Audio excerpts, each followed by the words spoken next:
Assalamualaikum warahmatullahi wabarakatuh. Di video pembelajaran kali ini saya akan menjelaskan mengenai materi media pembelajaran serta gaya belajar siswa. Oke, bahasan kali ini saya akan menjelaskan mengenai konsep media pembelajaran, tujuan, fungsi, dan manfaat media pembelajaran. Selanjutnya ada jenis media pembelajaran, serta pemilihan media pembelajaran yang baik itu bagaimana. Selanjutnya yaitu masuk ke gaya belajar siswa.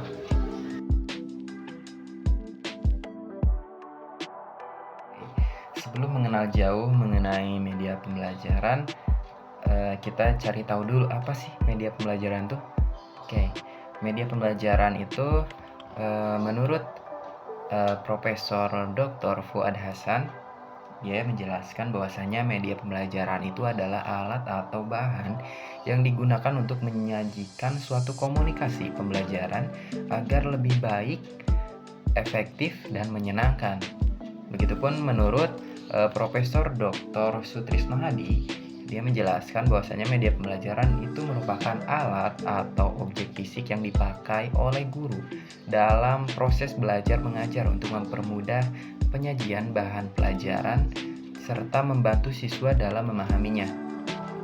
Oleh karena itu, dapat kita simpulkan bahwasanya media pembelajaran itu merupakan segala bentuk alat atau bahan yang digunakan dalam proses pembelajaran. Oke, dalam bentuk proses pembelajaran untuk membantu peserta didik tentunya dalam memahami dan menguasai materi pelajaran. Media ini tentunya dapat berupa objek fisik, teknologi, atau kombinasi keduanya yang dirancang dengan tujuan mengkomunikasikan informasi secara lebih efektif dan memfasilitasi pemahaman serta konsep-konsep pembelajaran. Tentunya ini tuh harus tujuannya itu ketercapaian dari tujuan pembelajaran yang diinginkan. Setelah mengetahui apa sih media pembelajaran, selanjutnya kita akan bahas bersama-sama mengenai tujuan dari media pembelajaran. Tentunya penggunaan media pembelajaran dalam konteks pendidikan itu memiliki beberapa tujuan yang penting. Di antaranya itu yang pertama meningkatkan keterlibatan siswa, di mana media pembelajaran ini harus menarik serta bervariasi dalam meningkatkan keterlibatan siswa dalam proses belajar. Contohnya itu ada media yang visual atau interaktif yang dapat membuat pembelajaran lebih menarik dan serta akan menghindarkan dari kejenuhan dalam proses belajar. Selanjutnya itu ada yang kedua tuh meningkatkan pemahaman konsep. Dengan adanya media pembelajaran itu diharapkan dapat membantu dalam menjelaskan konsep-konsep yang abstrak atau kompleks. Karena melalui media yang divisualisasikan melalui grafik atau animasi, konsep-konsep tersebut dapat diilustrasikan dengan lebih jelas dan mudah untuk dipahami siswa. Selanjutnya itu ada meningkatkan daya ingat dari siswanya. Penggunaan media yang menarik ini dapat membantu membangkitkan daya ingat siswa. Informasi yang disajikan dengan cara berbeda biasanya selalu itu melalui gambar atau video atau audio cenderung lebih mudah diingat daripada hanya bentuk teks biasa. Karena tidak cenderung bosan tadi, jadinya mereka tuh lebih menarik gitu dari media pembelajarannya. Selanjutnya itu mendorong pembelajaran itu lebih kolaboratif. Contohnya beberapa jenis media pembelajaran seperti presentasi kelompok atau proyek basis media itu dapat mendorong siswa untuk bekerja sama dalam tim dan berkolaborasi dalam pemahaman serta penerapan materinya. Selanjutnya masuk ke dalam fungsi dari media pembelajaran, yaitu menurut Ashar tahun 2011 menjelaskan bahwasanya fungsi dari media pembelajaran itu ada 7. Yang pertama itu fungsi sumber belajar, yang mana media pembelajaran ini berperan sebagai salah satu sumber belajar bagi siswa. Yang kedua itu ada fungsi semantik, di mana melalui media dapat menambah pembendarahan kata atau istilah. Itu karena lebih banyak kata kan divisualisasikan sehingga siswa lebih banyak lagi mengetahui pemendahaan kata. Selanjutnya yang ketiga itu fungsi manipulatif, yang mana adalah kemampuan suatu benda dalam menampilkan kembali suatu benda atau peristiwa dengan berbagai cara sesuai kondisi, situasi, tujuan, dan sasarannya. Selanjutnya itu yang keempat ada fungsi fiksatif, yang mana adalah kemampuan media untuk menangkap, menyimpan, dan menampilkan kembali suatu objek atau kejadian yang lampau. Karena melalui media, misalkan divideokan, itu bisa menayangkan kembali kejadian-kejadian yang sudah terjadi yang lalu. Selanjutnya itu ada fungsi distributif, di mana bahwa dalam sekali penggunaan suatu materi, objek atau kejadian dapat diikuti siswa dalam jumlah besar dan dalam jangkauan yang sangat luas. Yang keenam itu ada fungsi psikologis, di mana media pembelajaran ini memiliki beberapa fungsi seperti atensi, afektif, kognitif, imajinatif, dan motivasi. Karena contohnya di atensi tadi, sehingga siswa itu lebih menarik dalam mengikuti kegiatan pembelajarannya sehingga tidak bosan seperti itu. Selanjutnya yang ketujuh itu fungsi sosiokultural, di mana penggunaan media ini dapat mengatasi hambatan sosial kultural antara siswa. Selanjutnya itu manfaat dari media pembelajaran. Di sini menurut Sujana dan Rifai tahun 2002 menjelaskan bahwasanya manfaat media pembelajaran dalam proses belajar siswa itu, yang pertama, pembelajaran akan lebih menarik perhatian siswa sehingga dapat menumbuhkan motivasi belajar. Karena dengan adanya media, pembelajaran itu lebih menarik serta inovatif gitu. Sehingga siswa itu tidak bosan dalam belajar, dalam memahami materi, sehingga siswa itu lebih memperhatikan apa yang disajikan oleh guru. Yang kedua, bahan pembelajaran akan lebih jelas maknanya sehingga dapat lebih mudah dipahami oleh siswa, sehingga dimungkinkannya siswa itu lebih cepat menguasai materi yang diharapkannya ujungnya tercapainya tujuan dari pembelajarannya. Yang ketiga tuh ada metode mengajar akan lebih bervariasi, karena tidak semata-mata guru tuh hanya komunikasi melalui verbal, melalui penuturan kata-kata ya oleh guru, sehingga siswa tidak bosan dengan adanya media ini dan guru tidak kehabisan tenaga, apalagi bila guru mengajar pada setiap jam pelajaran. Karena dengan media pembelajaran ini lebih memudahkan guru dalam menjelaskan materi sehingga lebih efektif dan efisien. Selanjutnya yang keempat tuh, siswa dapat lebih banyak melakukan kegiatan belajar sebab tidak hanya mendengarkan uraian guru atau ceramah dari guru, tetapi juga aktivitas lain seperti mengamati, melakukan, mendemonstrasikan, memamerkan, ataupun lain-lain kegiatan kelompok lainnya.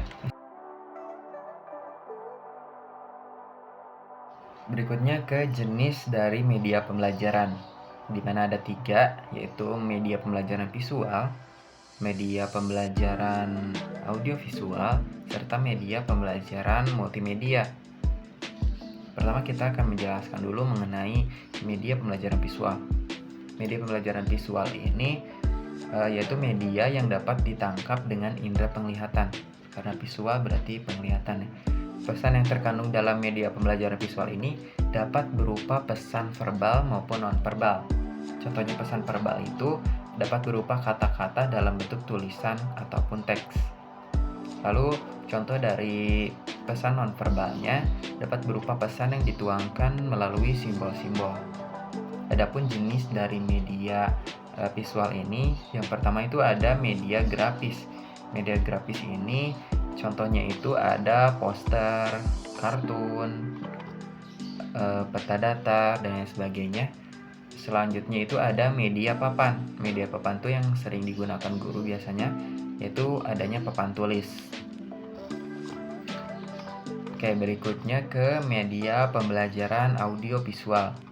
Media pembelajaran audiovisual ini merupakan media pembelajaran yang menghadirkan unsur audio dan visual secara bersamaan, sehingga siswa dapat mendapatkan pesan atau informasi dari bentuk visualisasi baik berupa kata-kata ataupun gambar yang dilengkapi dengan adanya suara, yang dimana suara ini berupa penjelasan dari visual yang ditampilkan.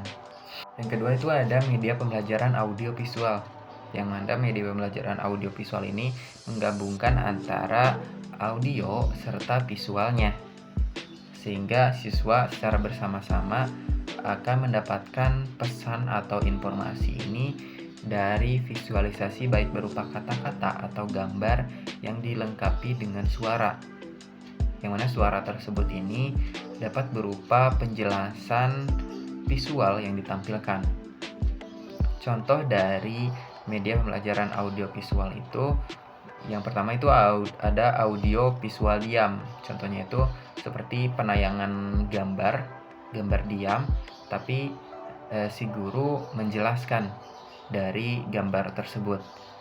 Selanjutnya adapun audio visual gerak, yang mana ini tuh dalam bentuk film ataupun video pembelajaran.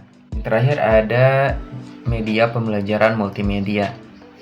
Media pembelajaran multimedia ini merupakan perpaduan antara berbagai file atau berbagai media yang berupa teks, gambar, grafik, sound, animasi, video, interaksi, dan lain-lainnya yang telah dikemas menjadi file digital atau sudah dikomputerisasi, digunakan untuk menyampaikan atau mengantarkan pesan kepada publik. Contoh beberapa pemanfaatan multimedia ini dalam pembelajaran diantaranya adalah kamus multimedia elektronik, yang kedua itu ada eksperimen, ketiga ada simulasi proses kerja, yang keempat ada bahan sejarah, 5 ada sumber rujukan elektronik, yang terakhir ada pendidikan, permainan, hiburan. Setelah mengetahui berbagai jenis media pembelajaran tadi yang sudah dijelaskan, selanjutnya ke dalam bagaimana sih pemilihan media pembelajaran yang baik. Di sini menurut Degeng tahun 1993, dia menjelaskan bahwasanya faktor-faktor yang perlu dipertimbangkan dalam memilih, mengembangkan, dan menggunakan media pembelajaran.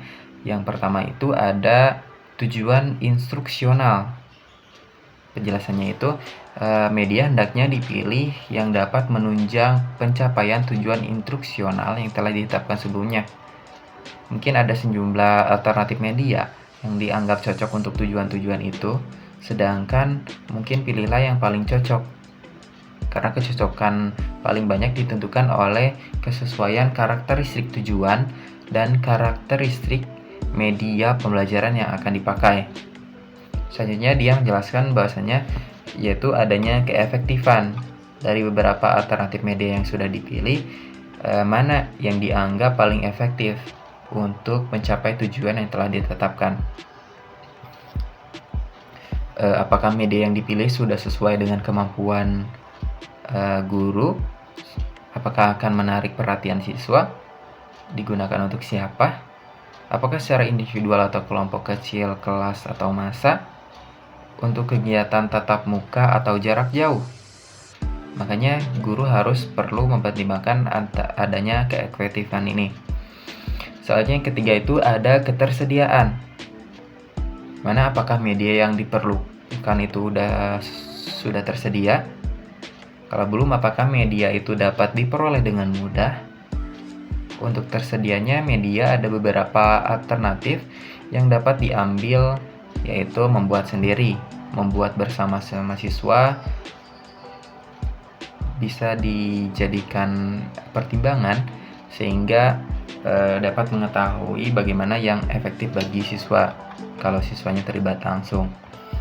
Selanjutnya perlu dipertimbangkan itu biaya pengadaan. Bila memerlukan biaya pengadaan untuk media, apakah tersedia untuk biayanya? Apakah yang kriteria dan prinsip pemilihan dikeluarkan seimbang dengan manfaat dan hasil penggunaannya? Yang mana di sini dijelaskan bahwasanya kalaupun ada biaya, apakah media tersebut sudah sesuai dengan tercapainya dari tujuannya. Yang kelima itu ada kualitas teknis. Apakah media yang dipilih itu kualitasnya udah baik? Jika menggunakan media gambar misalnya, apakah memenuhi syarat sebagai media pembelajaran? Terus bagaimana keadaan daya tahan media yang dipilih? Nah, tentunya perlu dipilih juga bagaimana kualitas dari media pembelajarannya. Harus dipertimbangkan dalam pemilihannya. Selanjutnya kita memasuki materi yang kedua, yaitu mengenai gaya belajar siswa. Apa sih gaya belajar tuh? Gaya belajar ini merupakan kunci untuk mengembangkan kinerja dalam belajar. Tentunya setiap siswa itu memiliki gaya belajar yang berbeda. Oleh karenanya, mengetahui gaya belajar siswa yang berbeda ini dapat membantu guru dalam menyampaikan bahan pembelajaran kepada semua siswa sehingga hasil belajar akan lebih efektif. Adapun menurut Bobby DePorter dan Mike Hernacki dalam bukunya Quantum Learning halaman 110-111 menjelaskan bahwasanya gaya belajar itu adalah kombinasi dari bagaimana siswa menyerap dan kemudian mengatur serta mengolah informasi. Sedangkan menurut James dan Gardner dalam bukunya Gaya Belajar halaman 42, bahwasanya gaya belajar itu adalah cara yang kompleks di mana para siswa ini menganggap dan merasa paling efektif dan efisien dalam memproses, menyimpan, dan mengingat kembali apa yang telah mereka pelajari. Beberapa dampak dari pentingnya keterlibatan gaya belajar dalam pembelajaran ini, di antaranya yang pertama, bagi siswa sendiri, dengan mengetahui gaya belajarnya, mereka diharapkan dapat menyerap informasi secara maksimal, bergantung pada pembelajaran berlangsung sesuai gaya belajarnya sendiri. Selanjutnya bagi guru, dampaknya itu agar guru dapat memfasilitasi pembelajaran di kelasnya sesuai dengan gaya belajar yang disukai siswa. Maksudnya, setiap guru mata pelajaran itu harus memahami bahwa informasi sering muncul dalam bentuk verbal dan visual, dan sebagian besar informasi akan hilang pada seseorang yang tidak memfungsikan kedua keterampilan ini dengan baik. Dalam konteks pembelajaran di kelas, jika guru mengajar dengan gaya yang kurang diminati siswa akan tidak nyaman. Oleh karenanya, guru harus memperhatikan atau mengetahui bagaimana gaya belajar dari siswanya. Selanjutnya itu jenis dari gaya belajar, yang mana menurut Bobby DePorter dalam Quantum Learning disebutkan bahwa gaya belajar itu ada 3 macam. Yang pertama ada visual, kedua ada auditorial, serta yang ketiga itu ada kinestetik. Apa sih gaya belajar visual tuh? Gaya belajar visual itu berarti siswa belajar dengan melihat dan mencermati. Siswa bergaya belajar visual ini, seperti namanya, belajar paling baik bagi mereka itu yaitu dengan menggunakan mata mereka. Pada umumnya siswa yang memiliki gaya belajar visual ini memiliki ciri yang pertama itu membuat catatan rinci daripada terlibat dalam diskusi. Yang kedua itu cenderung duduk di depan agar dapat melihat dengan jelas. Ketiga itu mendapatkan manfaat dari ilustrasi dan presentasi, dan terutama yang berwarna, karena mereka suka yang visual. Oleh karena itu, seorang yang bertipe visual ini akan cepat mempelajari bahan yang disajikan secara tertulis, bagan, grafik, gambar. Pokoknya mudah mempelajari bahan pelajaran yang dapat dilihat dengan alat penglihatannya. Sebaliknya, mereka sulit belajar apabila dihadapkan bahan-bahan dalam bentuk suara maupun gerakan. Langkah-langkah dalam memaksimalkan pembelajarannya bagi guru, yang pertama saat mengajar siswa itu bergaya visual ini, tentunya. Pastikan untuk memiliki diagram atau kode warna maupun ataupun contoh lain itu video untuk memperkuat pengetahuannya. Yang kedua tuh, siswa bergaya visual ini menyukai visualisasi berupa garis besar, garis waktu, dan representatif data visual lainnya. Bukan hanya mereka suka membaca, mereka juga suka mengembangkan konstruksi konten di luar kata-kata, tetapi memvisualisasikannya dalam gambar statis maupun gambar bergerak. Jadi usahakan guru juga tidak hanya memberikan teks, juga harus adanya visual berupa gambar-gambar statis atau gambar bergerak maupun video supaya siswanya lebih memahami. Yang ketiga tuh ada hindari tes yang membutuhkan pendengaran dan respons yang luas. Para siswa ini lebih sesuai jika diberi materi ajar berupa esai, pilihan ganda, serta diagram. Selanjutnya bagi siswanya tuh bagaimana sih? Yang pertama, gunakan peta, garis waktu, dan gambar. Utamakan itu.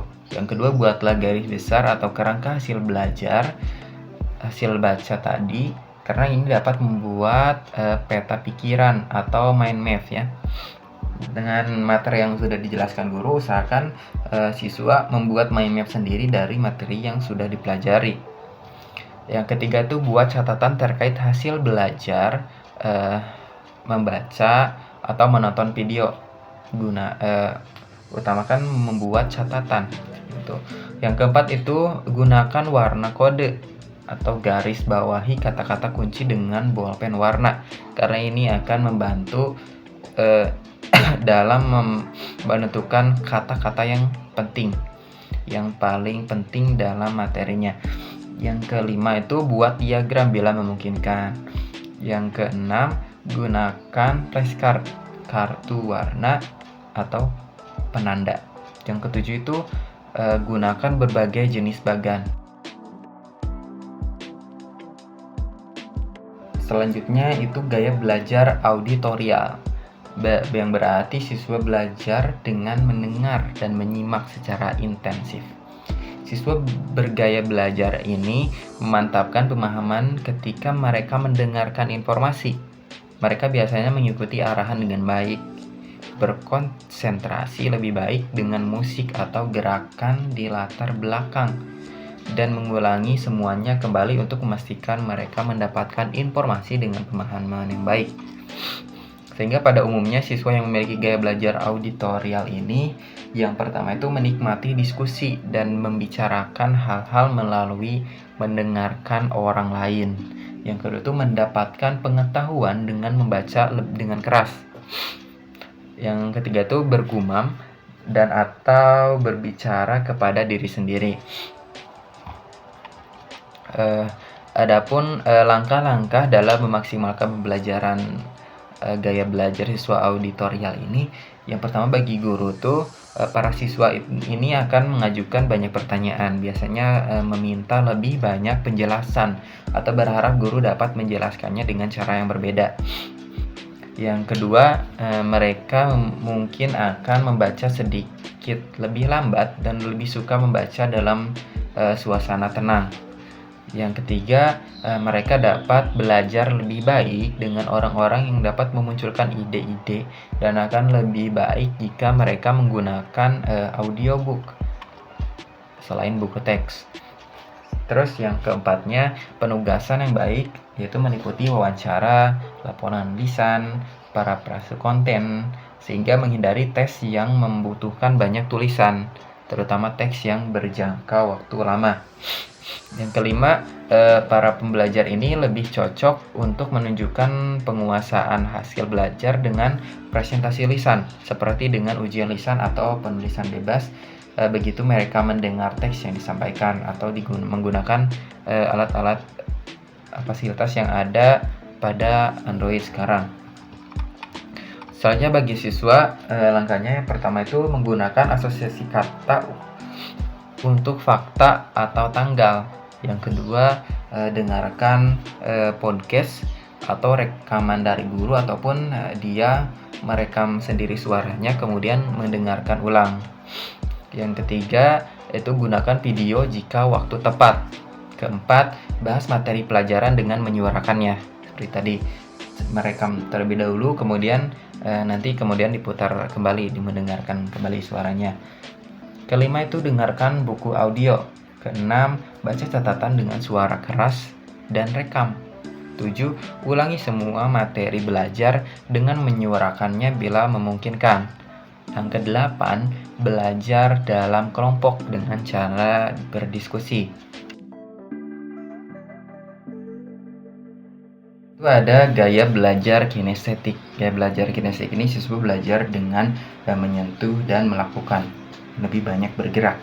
Karena siswa yang bergaya belajar kinestetik ini dapat belajar paling baik dengan berinteraksi atau mengalami hal-hal di sekitarnya itu secara langsung. Mereka mendapatkan manfaat dari keterlibatan langsung daripada mendengarkan ceramah atau membaca dari sebuah teks. Mereka juga suka melakukan hal-hal dan menggunakan tubuh mereka untuk mengingat informasi yang diberikan. Karena pada umumnya siswa yang memiliki gaya belajar kinestetik ini itu perlu banyak istirahat dan ingin banyak bergerak. Kedua, berbicara dengan menggunakan tangan dan gestur. Yang ketiga, ingat apa yang telah dilakukan tetapi mengalami kesulitan dengan apa yang telah dikatakan atau dilihat. Selanjutnya keempat itu belajar dengan melakukan aktivitas. Karena anak-anak dengan gaya belajar kinestetik ini sangat suka bergerak dan cara belajar mereka memang membutuhkan unsur gerak fisik. Mereka akan tersiksa jika dipaksakan untuk duduk diam dalam belajar. Oleh karenanya, langkah-langkah dalam memaksimalkan pembelajaran ini, guru itu diharapkan mampu memahami siswa bergaya belajar kinestetik ini akan menikmati permainan peran, membangun model materi ajar, bereksperimen langsung, melakukan tarian atau aktivitas fisik. Contoh lainnya yaitu beragam olahraga. Selanjutnya yang kedua, menggunakan kecenderungan fisik. Ini akan memungkinkan mereka untuk mengingat dan memproses lebih baik. Yang ketiga, hindari tes yang membutuhkan banyak tulisan, terutama esai.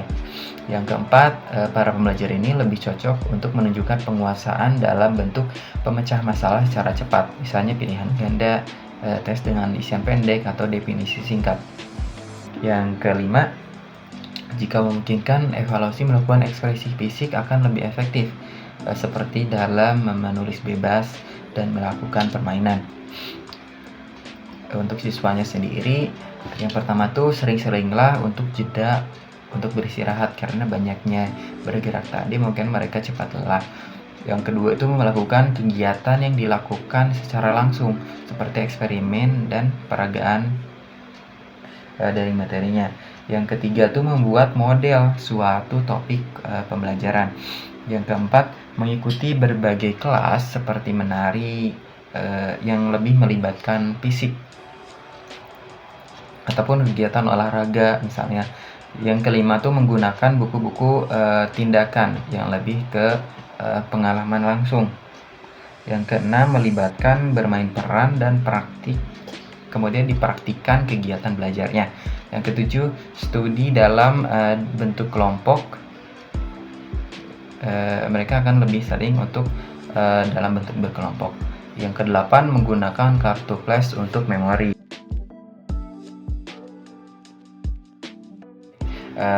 Mungkin cukup sekian materi yang bisa saya jelaskan mengenai media pembelajaran dan gaya belajar. Semoga kalian bisa memahami apa yang sudah dijelaskan pada video pembelajaran kali ini. Mohon maaf bila dari penjelasan saya ada yang kurang. Wassalamualaikum warahmatullahi wabarakatuh.